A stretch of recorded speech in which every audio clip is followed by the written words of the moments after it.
All right, now it's time to write. The directions say write and or draw.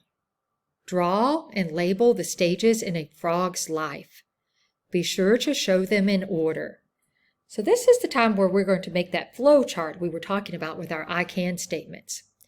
If you choose to draw the life cycle of the frog, your flow chart, digitally, then don't forget to change from, well, I have it in, let's see, let me show you what it will look like. It will be in present mode. Don't forget to change to edit mode so that you can make changes to your page and save them.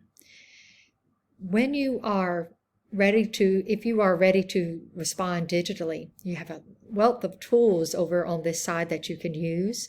Here on the Shapes tab, there's some circles and some arrows that you can use to make your flowchart, to make your life cycle. There's also the text box feature that you can use to label your flowchart, your life cycle. So these tools are here available for you. Don't forget to click on the cloud in order to save those changes. You could also respond in your reading journal. If you have one at home that you want to respond into, that's also an acceptable way to respond. Can't wait to see those life cycles.